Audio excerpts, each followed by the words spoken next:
Hi friends, welcome to my channel. ఇప్పటివరకు ఎవరెవరైతే మన ఛానల్ సబ్స్క్రైబ్ చేసుకోలేదు సబ్స్క్రైబ్ చేసుకోండి, లైక్ చేయండి, షేర్ చేయండి. నేను చేయబోయే రెసిపీ ఏంటంటే ఈరోజు క్యారెట్ బేబీ కోసం 7 months నుండి అప్ టు 1 year వరకు ఇలా గ్రైండ్ చేసుకొని బేబీస్కి తినిపిస్తే చాలా మంచిది, హెల్దీ ఫుడ్ అనమాట. మా బాబుకి అయితే 1 carrot సరిపోతుంది.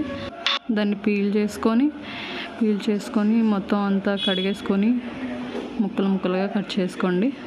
ఫస్ట్ ఆఫ్ ఆల్ ముక్కలు చిన్న ముక్కలుగా కోసుకోవాలి. ముక్కలు కోసుకున్న తర్వాత ఇందులో ఉడకబెట్టుకోవడానికి కొంచెం వాటర్ వేసుకుందాం.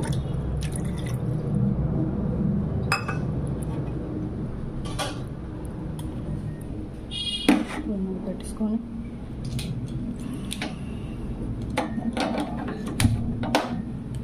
ఇలా లో ఫ్లేమ్లో ఒక 10 minutes వరకు ఇలా ఉడకపెట్టుకుంటే మెత్తగా ఉడుకుతుంది.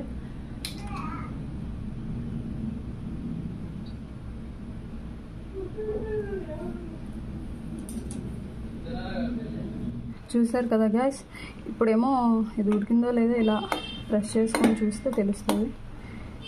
ఇదైతే ఇంకా కొంచెం ఉడకాలి. ఈ పిల్లలకు పెడుతున్నాం కనుక ఇది బాగా ఉడికించుకుంటే మంచిది. ఉడికించుకున్నాక కొంచెం బాగా చల్లారిన తర్వాత గ్రైండ్ చేసుకొని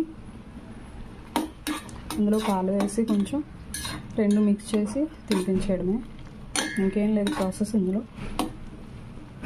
ఇలా గ్రైండ్ చేసుకునే ముందు నేనైతే వేడి పాలు కొంచెం వేసుకున్నాను ఫ్రెండ్స్. మీకు ఇలా గ్రైండ్ చేసుకోవాలి. గ్రైండ్ చేసుకున్న తర్వాత బౌల్లోకి సర్వ్ చేసుకోవడమే.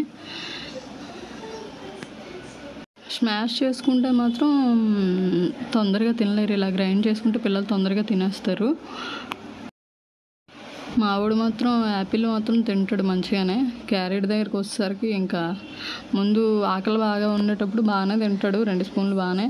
ఇంకప్పుడు నేను ఏడిపిస్తూనే ఉంటాడు తినడానికి కూడా. వీడియో నచ్చితే లైక్ చేయండి, షేర్ చేయండి, సబ్స్క్రైబ్ కూడా చేసుకోండి.